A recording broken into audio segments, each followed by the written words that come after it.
Hello and welcome to episode number 7. My name is Jimmy and I'm coming to you from cloudy Brooklyn, New York. This is a knitting video podcast, though I sometimes share some stuff about crochet or spinning or whatever fiber arts related thing I'm working on. Today is Friday, September 14th, and it's been about 2 months since I last recorded. Welcome if you're a new viewer, and thanks for giving this chance, and welcome back if you're a returning viewer, and thanks for coming back and staying connected. Like I said, my name is Jimmy. You can follow me on Ravelry as JonBoyNY, or you can follow me on Instagram with the same handle, JonBoyNY. Those are the two platforms where I am the most active. And if you send me a message on either one, I'm usually pretty good at responding. Sometimes Instagram's a little weird because if I'm not following you and you send me a message, it goes into a different like a different inbox, and sometimes it takes me a little while to figure out that someone's actually trying to send me a message, but if I see that, I will gladly respond. Anyway, so let's get started. Today we're going to talk about a little bit of knitting. I only have one finished object.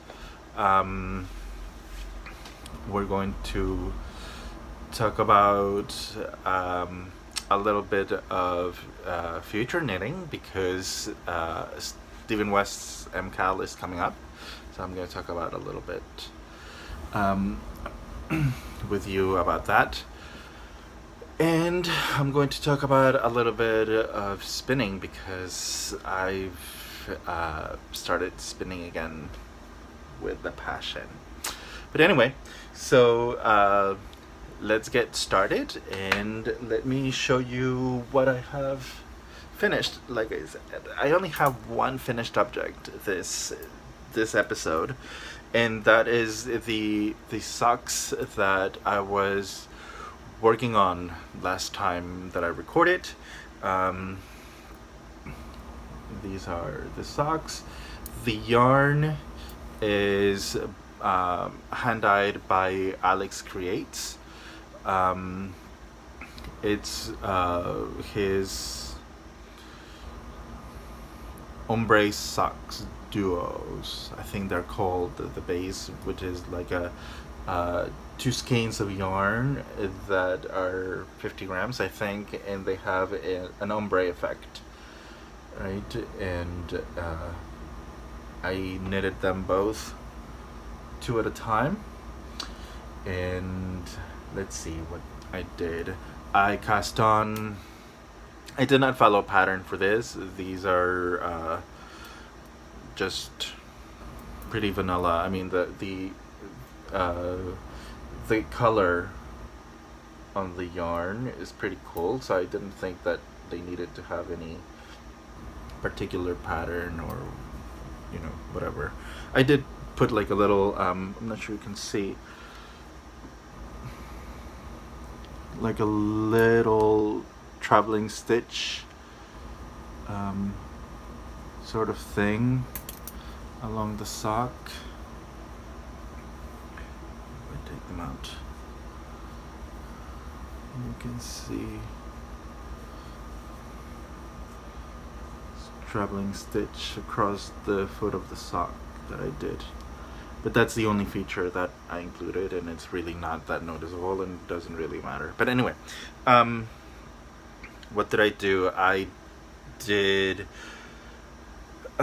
cast on 80 stitches because I have a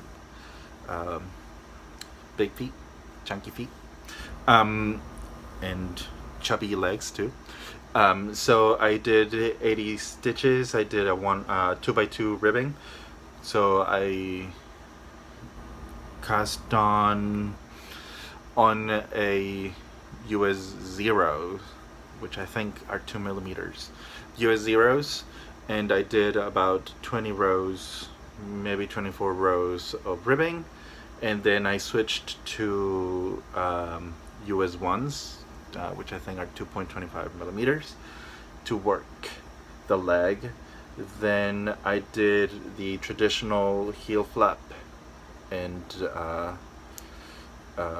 gusset reductions to get back to the 80 stitches the foot, and then I finished them off with a contrasting toe, which is like a traditional wedge toe, and finish them with a Kitchener stitch at the very tip.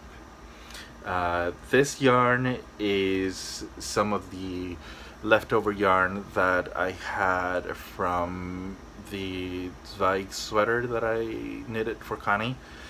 So it's ChileKnitz in her gondola colorway, which is also a merino nylon blend like Alex's yarn. So that's what I did, and they're finished. They are blocked.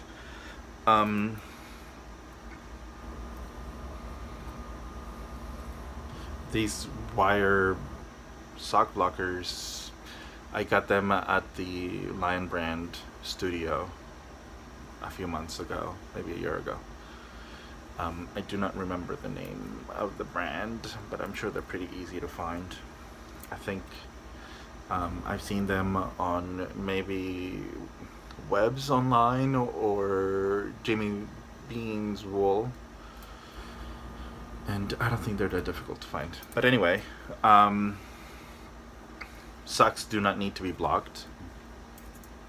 These are just nice to show people, take pictures and whatever, and they look nicer, but it's not really necessary to block socks. But anyway, so yeah, this is my one and only finished object for this episode.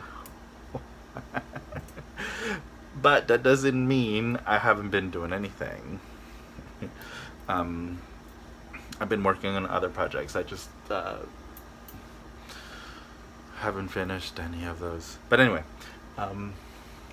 that's actually barely. The next project I've been working on is another pair of socks, which I keep in my Mr. Indigo bags, which I don't think they make them anymore, but anyway, these are sugar skulls, which are very cool. My favorite holiday is Dia de los Muertos, and so maybe I'll talk about Dia de los Muertos next time, because I really love that holiday. It's really cool to me. But anyway, these are the socks, which is what we're talking about. I have finished one pair, and these are felici. I'm gonna grab this so I can show you better. See, that's why these are useful. Not so much for blocking, because you don't really need to block socks, just so that you can show your socks in pictures or in your podcast or whatever. But anyway,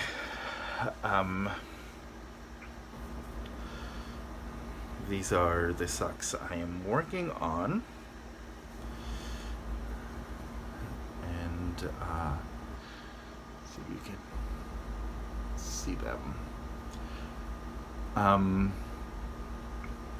This is the first pair of socks that I do with a short row heel,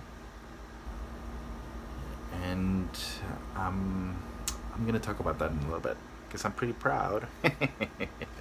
But anyway,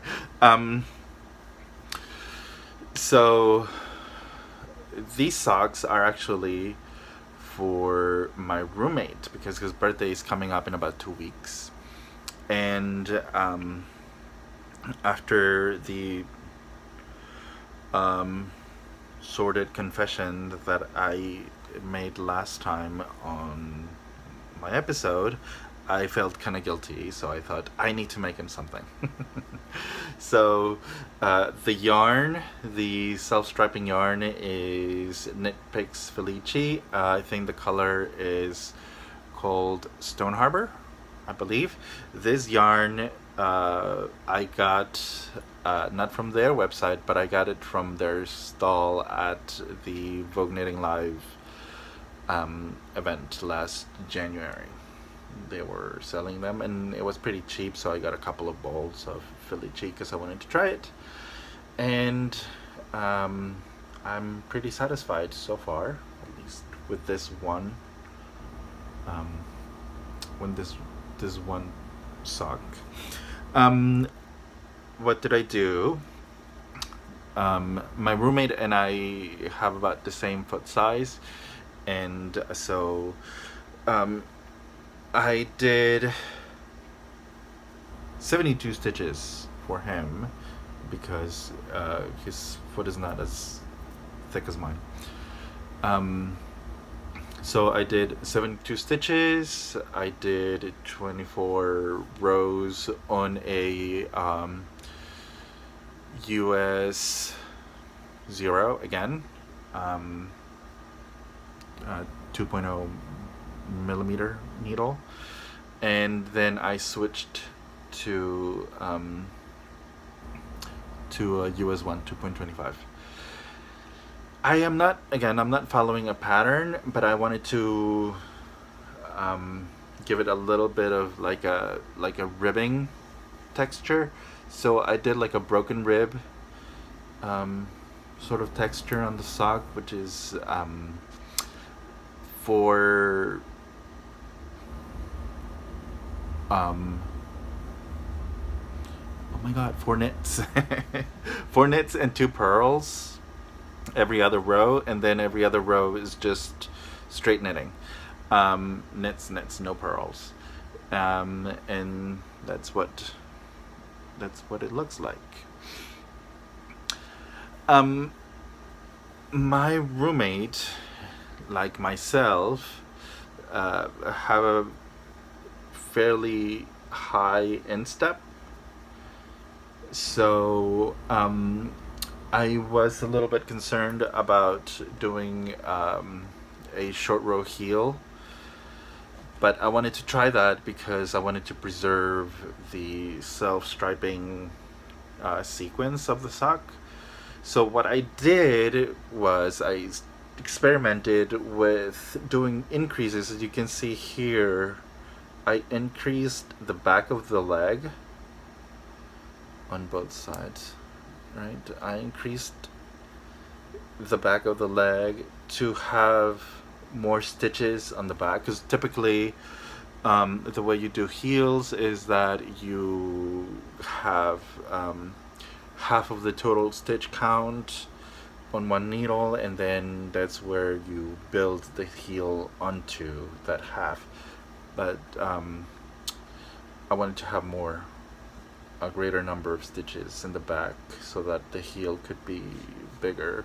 And actually I think I went up to the half of 72 is 36, and I think I increased up to 50 in the back, and I think that's a little big, but it works. And maybe for the next, I'm experimenting, so for the next set of socks I might reduce it a little bit. But I was very happy that it did work and that they fit fine and they're not too snug across the top of the foot to where the heel is. So that was the goal, and yay, success, I think. But anyway, so this was done with German short rows, and that was the first time that I did German short rows, so I'm pretty proud. Yay. And then I did the traditional wedge toe, and then I closed the tip with a Kitchener stitch. And yeah, so right now I am working on, I put this away. I am working on the second sock, and I am actually working on building the heel. So I did the same thing again. I increased towards the bottom, towards the heel, so that there's more stitches in the back, and then I've just started, I guess, turning the heel with the short rows. And yesterday, actually, I was watching Called the Midwife, because the new episodes came out on Netflix, so I was watching that, and Phoebe is my puppy, wanted to play, so she kept bringing me her ball, so I would just like throw it and she'd come back. And in one of those, as you can see, I'm doing magic loop. In one of those occasions, when she came back, she brought back her ball. She kind of jumped on me, and her paw got caught in one of these loops, and she pulled the needle out. Completely. It was like completely pulled out. So, because of the German short rows, you have kind of like two loops, and I tried to pick them up, but I couldn't, so I had to undo the whole thing, so I had to restart the heel again. But what can you do? No big tragedy. But anyway, these socks, I started working with a 9-inch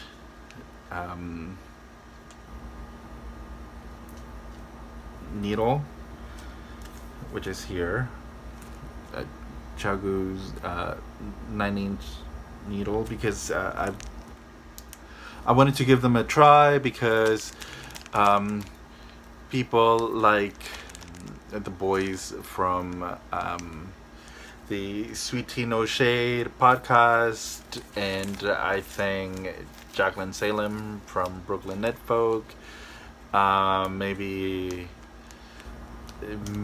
Eric from Sticks Plus Twine, keep talking about these needles and how much they love them. So I thought I'll give them a try, because why not?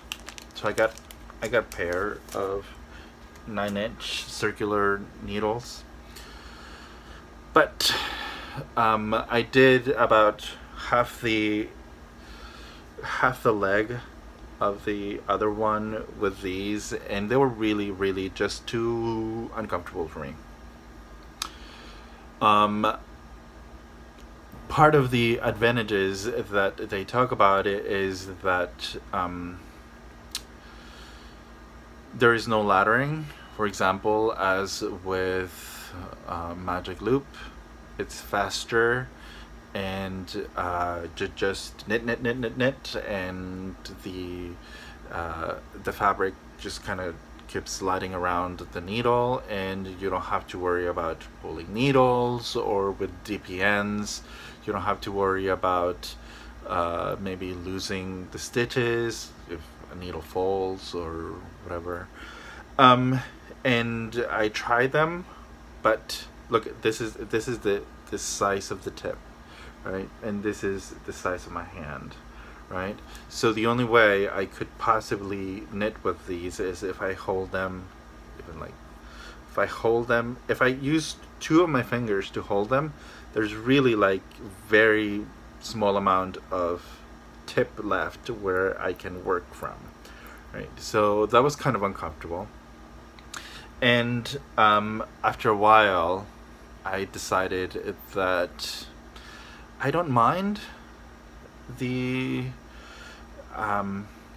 laddering so much. I do get a little bit of laddering. These for example, I did with magic loop, and you can see the line, right, where I was switching the one needle to the other, and I'm not sure you can see it on the other side, but you can definitely see the line on these. The line is not that noticeable to me. I mean, whatever, it goes on your feet. But that is the only problem, that small amount of laddering that I get. And it doesn't slow me down, so I decided life's too short. I don't mind magic loop that much. I don't like dpns that much because they do get in my way when I'm trying to work, and I use dpns mostly to work like the cuff of the socks, because with magic loop and the ribbing I do get a more significant laddering, and not so much when I use dpns. So that's the only time when I use dpns. But so I decided, hey, I gave them a try. I'm not sure that I find them that comfortable, and they don't really make my life easier. So, you know, just because the tool works for somebody doesn't mean it has to work for me. And I went back to my old habit of magic looping, and so yeah, that's what I did. And by the way, this is called a magic wand, I think, and it's used to protect the tips of your needles, so when you put them, at least for me, when I put them in my project bag, they don't stab the fabric. So that's why I use them. And anyway, I made a little ball with the skein of yarn from Felici, and I'm using, for the contrasting heel, I'm not sure I said it, I'm using again the leftover from the ChileKnitz gondola that I used for this Vig. But yep, so pair of socks that I'm hoping they'll be done in the next couple of weeks, because my roommate's birthday is in 2 weeks, so hopefully they'll be done then. And I'm not sure I'm going to be able to show them when they're done, because they will be given away. But I will make sure to take a picture, maybe post it on Instagram, and maybe if you don't go to Instagram, I can show you the picture the next time I record. The next project I'm working on is my Sipila by Caitlin Hunter. Last time I recorded, I mentioned that I wanted to knit that for my birthday. My birthday came and went, and my birthday was last month. Yeah, about 3 weeks ago. And but I did start it. I guess I did knit it for my birthday, because I was knitting it on my birthday, but I did not finish it for my birthday. But that's okay. This is going to be hopefully my Rhinebeck sweater, and this is what I have so far. That's the color work, and I've done most of the body. I'm, I guess, about a couple of inches short from starting the hem at the bottom of the body. So yeah, that's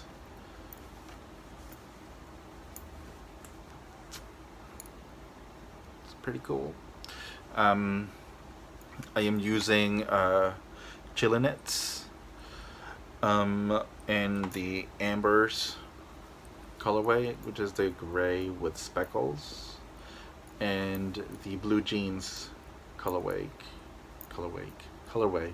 in her cuddly sock base, which is a blend of merino nylon.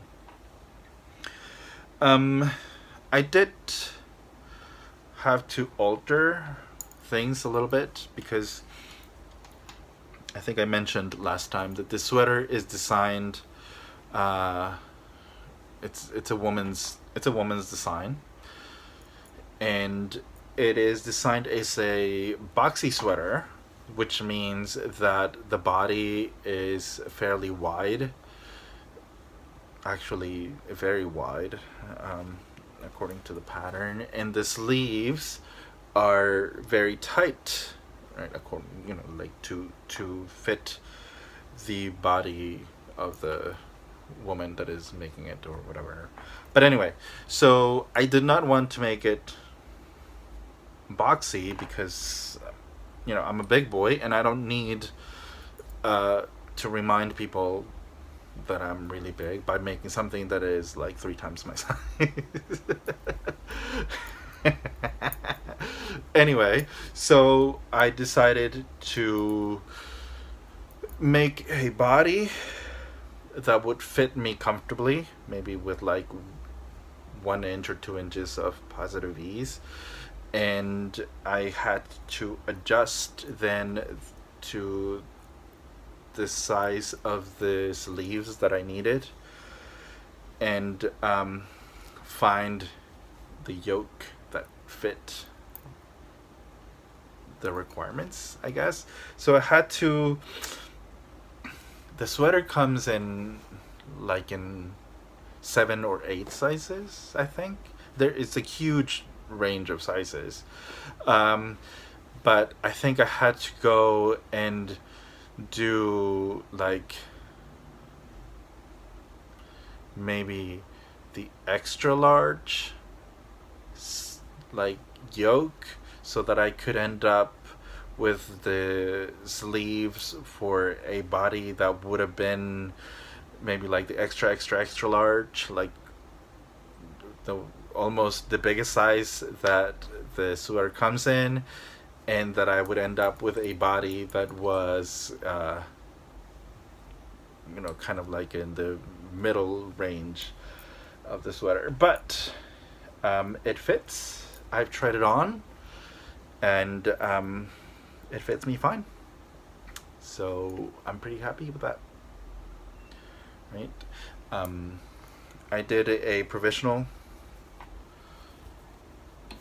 cast on because the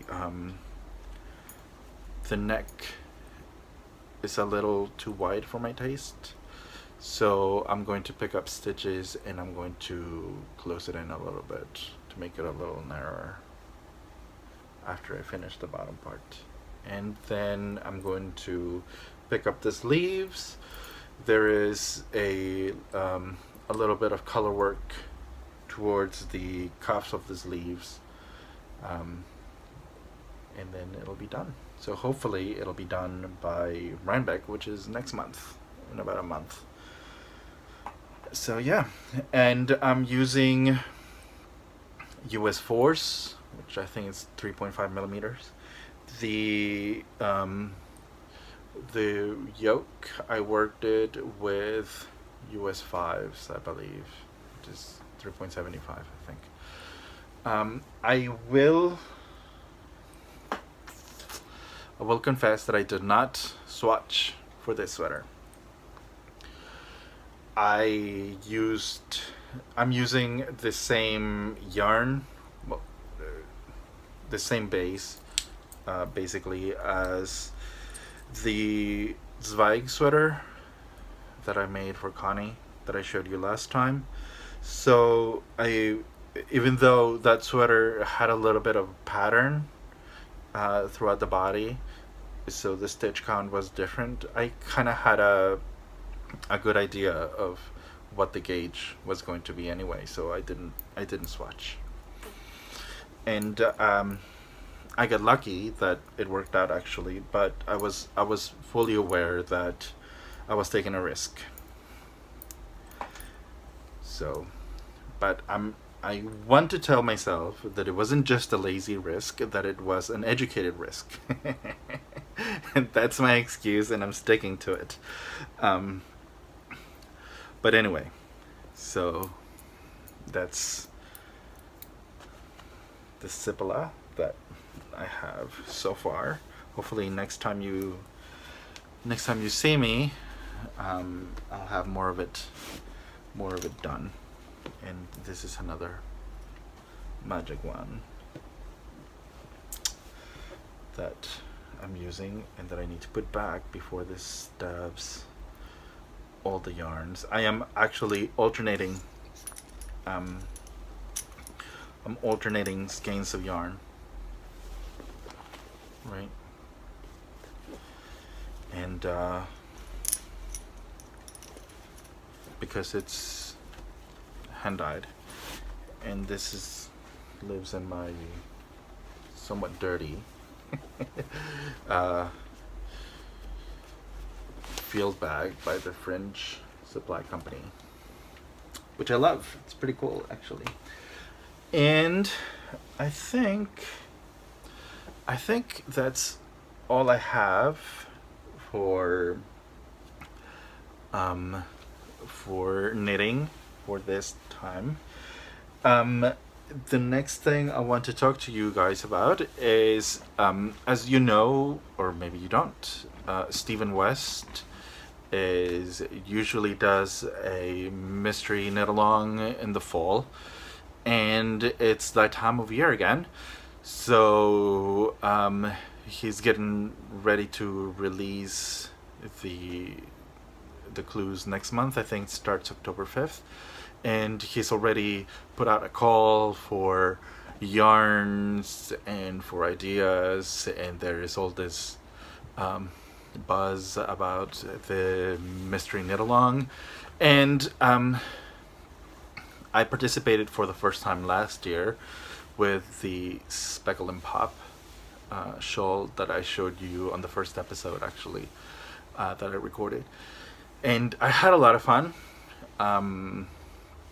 It was a lot of fun knitting, a lot of new things that I did, and I'm signing up again. I've already gotten the first sheet where he talks about yarn ideas, and he gives you some yarn inspiration and stuff. I am not buying a kit from his store. The kits are very pretty. They are a little bit pricey, and I cannot justify spending over $200 on a shawl, even though the yarns are amazing. But I've decided to, I don't have a huge stash, but I decided that I would go and see what I had in my stash and see if I could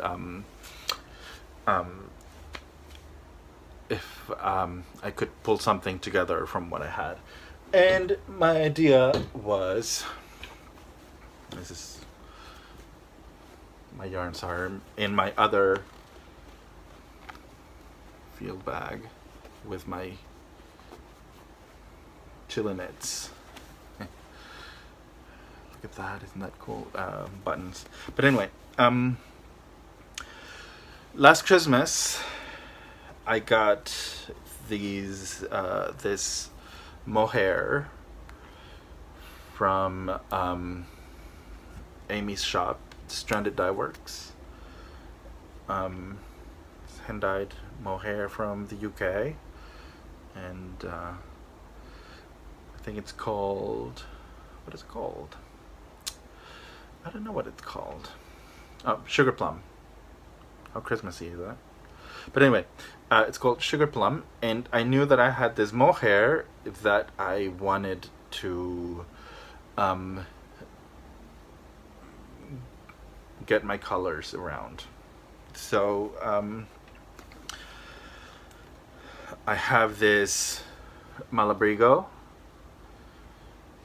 that is a Malabrigo sock, I think, and it's the Aniversario colorway, and this is what I want to use as the main color to contrast with this. And then the next yarns that I have are these that I found that I thought might work as the 3 contrasting colors for the shawl. This is a Hue Logo spun sock, Outer Space Love, I think it's called, that I actually met her on Rhinebeck, and as I took a bus to Rhinebeck last year, and on the bus the organizer had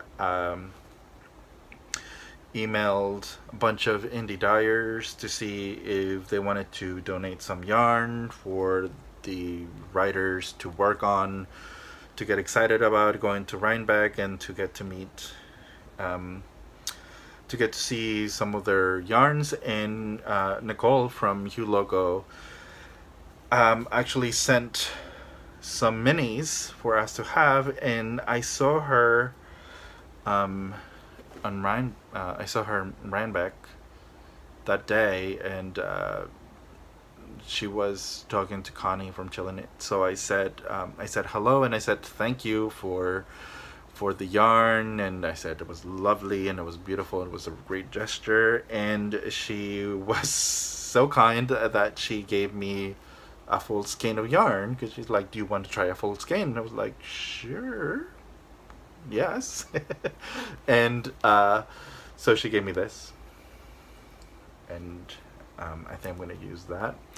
And then Connie from ChileKnitz sent me some yarns that came here for my birthday, and this is one of them. It's called Imagination. It's cuddly sock, and it's a blue with speckles of neons and purples. So, and last year I went to a trunk show that Gabby from Once Upon a Corgi had at Nitty City, and there I bought some of her yarn, and this is what I have, and it's called Towers Over the Thames. So these are the 3 colors I have for contrasting. These are the other framing marks.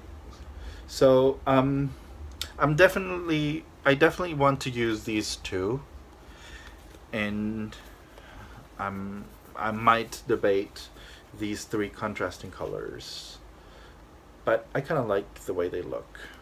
So we'll see. Stephen West in his information sheet gives you kind of a guideline on how to swatch for the colors to see if you like the color combinations. The swatch is not about the pattern or the texture of the pattern or indicative of what the pattern is going to look like at all. It's just a guide to work color combination and see if you're going to like it. So I'm probably going to cake these up and see how I like it. But so far I'm pretty happy with the way these look. So I think we'll see, but something might change. We'll find out next episode. But anyway, so I'm looking forward to the mystery knit along. And anyway, so that's future knitting. That starts October 5th. It's a Friday, I believe, and I'm not going to be able to hang it over there. That's a Friday, and I think the next 4 Fridays is when the clues are going to be coming out. So every Friday, I guess, for the month of October, there will be a new clue, and everybody will be working in a frenzy, trying to be the first ones to finish the new section of the pattern, I'm sure. But anyway, so I'll be sharing my progress on Instagram for sure. And I think that's it for knitting. I have some spinning that I've been working on and that I wanted to show you.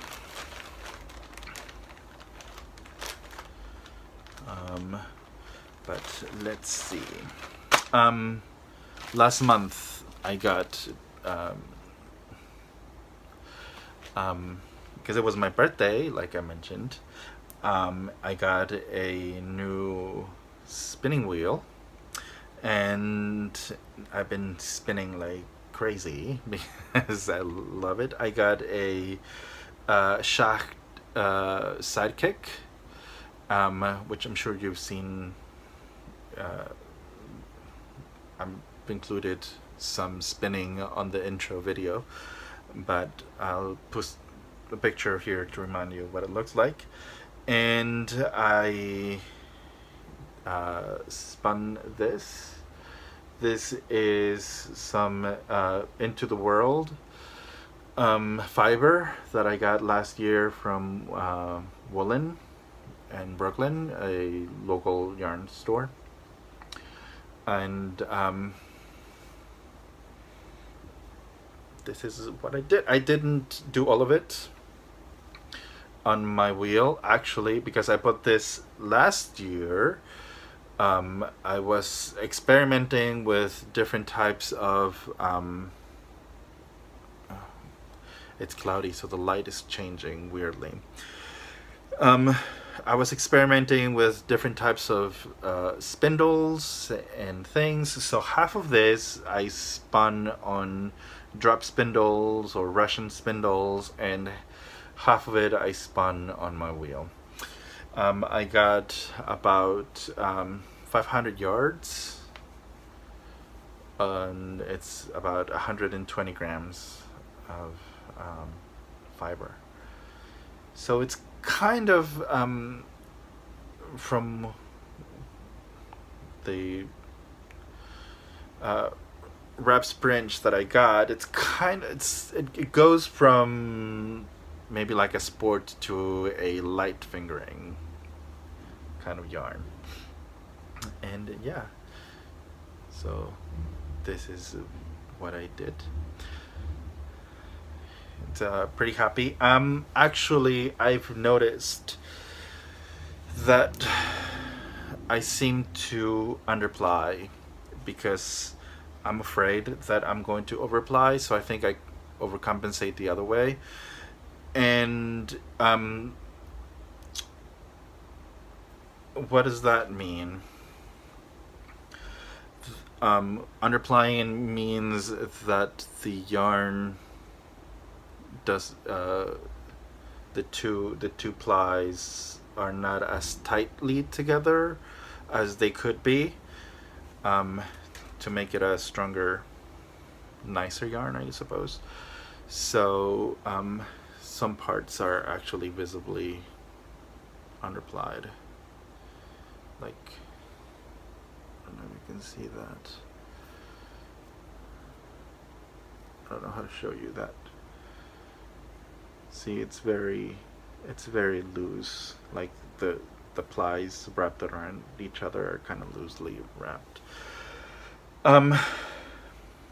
So I think because I'm always afraid that I'm going to overply, I think I'm underplying. Well, I don't think I am underplying. So I need to remind myself next time I apply something to actually apply it a little more than I usually tend to. Especially because when you're setting the twist and you're washing your wool and whatever, some of that energy that you put into the plying comes out, and that's why it ends up being more underplied than I thought it would. But anyway, you do and you learn, right? And that's fine. So that's one thing. The other thing I've been working on, I went to Knitty City the other. I go to Knitty City a lot, actually. Knitty City is a yarn store in Manhattan. I go to Knitty City a lot because they have a knit night, men knit night on Wednesdays, and I try to go there as much as I can. So anyway, I went there and I got some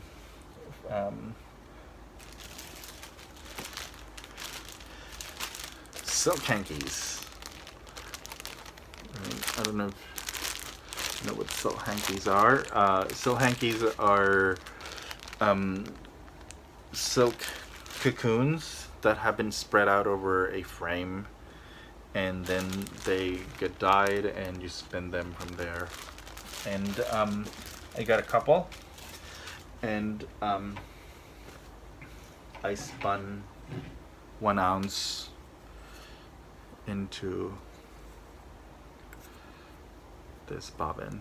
So this is basically just 100% silk. Right, this is what it looks like spun up.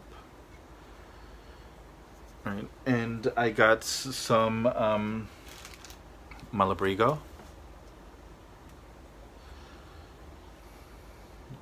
called Baya Electrica, some Malabrigo Nube,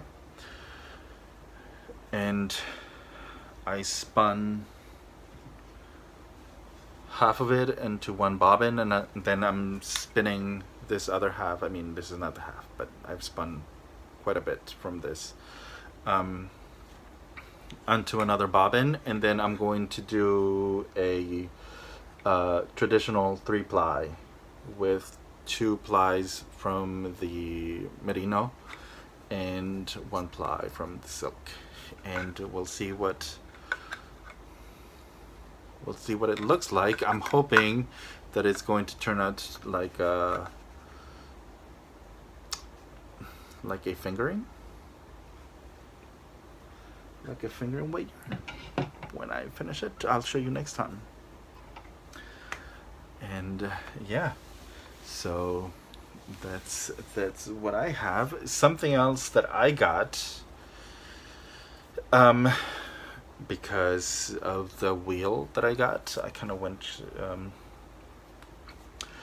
and signed up for a subscription box at Paradise Fibers. It's a company from Washington State here in the US, I think. And this is the first month that I received their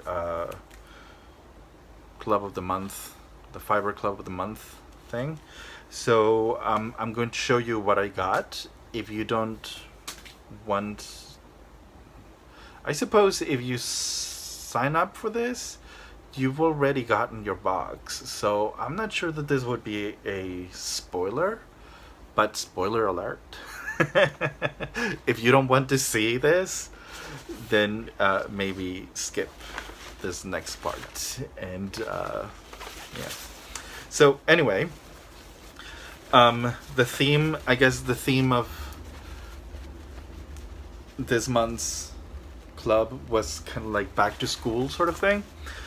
And so they sent this kind of backpack with their logo. It's pretty cool. And they sent some cards with information of the stuff that you were going to get and explanations of things in like flashcard form, which is pretty cool. And they sent some fiber in a lunch bag that says "Love you" or "Heart you," and the sticker in the bag says "No problema." Right? Super job. Anyway, this has a 4 ounces of Shevia, which I've never worked with. Right? It's undyed, natural Shevia comb top. Right? And they send you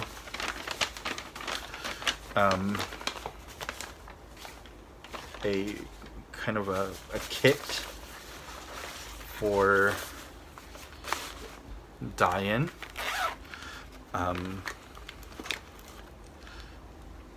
They send you some instructions on how to use these Sharpies to extract color out of them, and then use the color that you extracted from these Sharpies to dye your roving, right? And they also included some gloves so that you don't stain your hands. They included a sticker with their logo and a pin.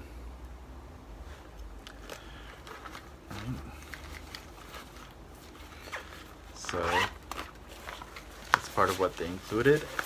Also, they sent 4 little sachets with sari silk, which is kind of like this recycled silk from saris that I guess are not being used anymore. It's kind of an interesting, this is one of them, that you can blend with your other fibers, or I guess you can spin it by itself. It's kind of an interesting social topic, I guess, because this, at least the information they send, talks about women in India who are working to reclaim this silk from saris that are not being used anymore, and that provides them with some sort of employment and income for their families. So I thought that was very interesting. So I got this. Interesting and noble and social justice-y kind of thing that makes you think about things that you consume and how you consume them and stuff like that. But anyway, that's another one. This is blue.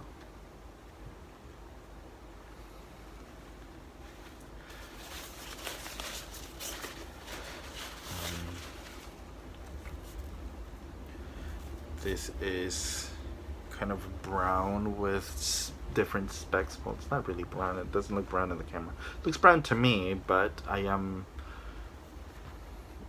not colorblind, but my color identifications have been questioned before. So I might be colorblind. I don't think I am. My mother had me tested. And this one, you get 4 1-ounce bumps of sari silk.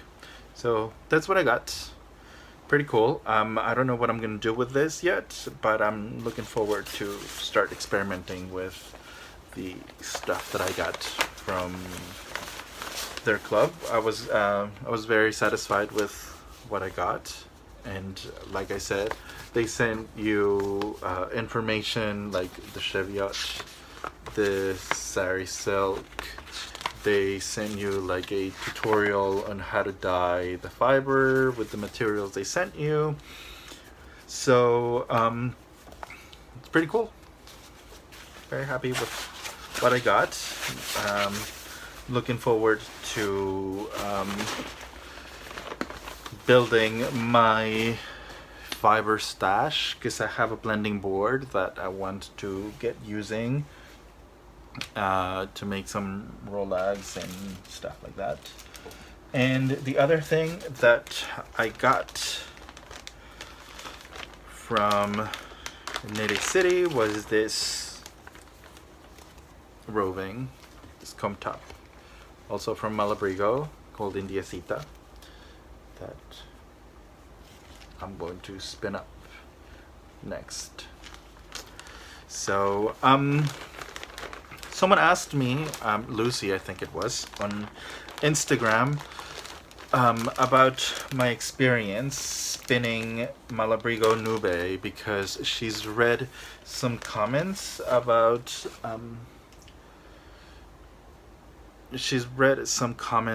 it being difficult to spin, difficult to draft. And I must say, I've also read those comments, so I was kind of curious to see. I was prepared to struggle with the roving maybe a little bit, but I must say I have not had any problems. Some parts, and these are like tiny parts, like this bit, for example. The way the put up of this roving is kind of exposed, right? So it's at the store, it's displayed on the store, but it's not in a plastic bag or anything like that. So I think that it's been a little bit compacted, and sometimes it might rub against something else. So some little bits do become, I don't know that they're completely felted, but they are definitely compacted. But most of the roving and has not been a problem for me. I've been able to spin, I don't want to say consistent, because I'm not an expert. I'm not an expert spinner. I've only been spinning for a year. But I've been able to spin pretty thin, a pretty thin single without a problem, right? So I have read comments from people online that their roving might have been a little felted, that it was difficult to work with. That has not been my experience, at least with this one roving. Like I said, I showed you I have another one. I'll see what the other one is like when I start working with it, but so far, no problems. So if you've seen Malabrigo Nube somewhere and you've been wanting to give it a try but you weren't sure, I would say go for it. It's pretty cheap anyway. I think I paid like $15 or $16 for that roving, so it wasn't too bad. But anyway, I think I've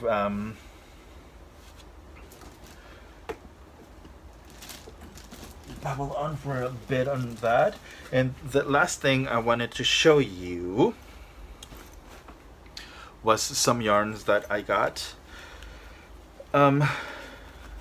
My friend, like I said, my friend Connie sent me some yarns for my birthday last month, and I wanted to show them to you. She sent the one that I showed you with the Stephen West Mystery Knit Along, and then she sent me this one, which is completely going to blow.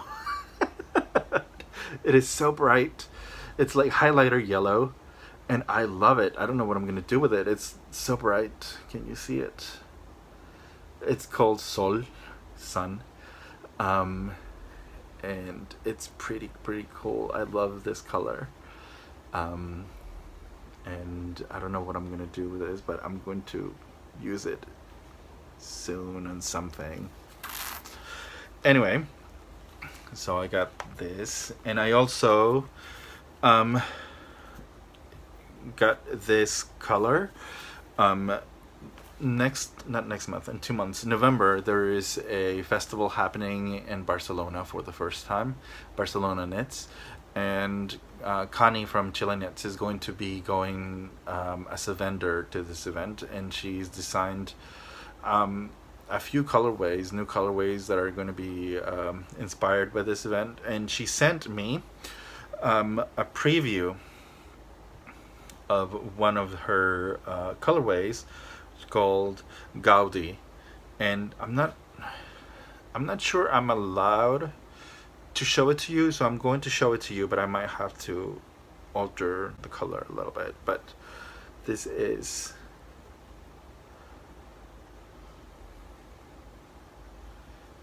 and it's awesome. It's awesome, right? So if you want to see what it looks like, maybe you have to go and follow Connie on her Instagram or her podcast, and she might show what this looks like before the event. But anyway, you can always go to Barcelona and get some of this yourself. I can't go, but I wish I could. Sounds like it's going to be a fun event. Right. And also I got some yarn that I bought from my friend Felipe, who's also from Santiago, Chile. His hand-dyeing business is called Mr. Wool, and I had not tried it before, so he released some merino singles that I could not resist. So these are the colors that I got. So pretty cool.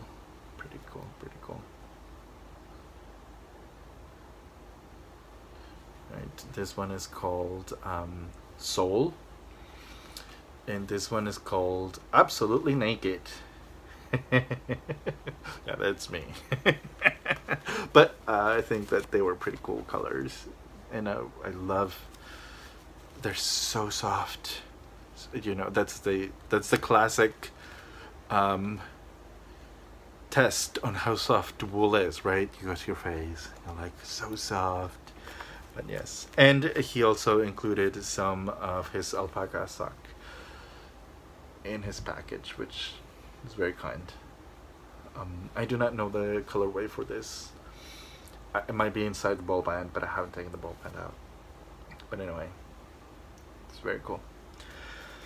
So yeah, that's what I got this month. And that's all I've been working on. So thank you so much for coming and spending some time with me. I hope that you've had a wonderful summer and that you are ready. Well, if you're in the opposite hemisphere, I hope that you had a okay winter and you are, I'm sure, excited for the spring. But anyway, up in the northern hemisphere, I hope that you are ready and excited for the fall and all the fall events and all the knits, right? So thank you for coming, and I will see you next time. Bye.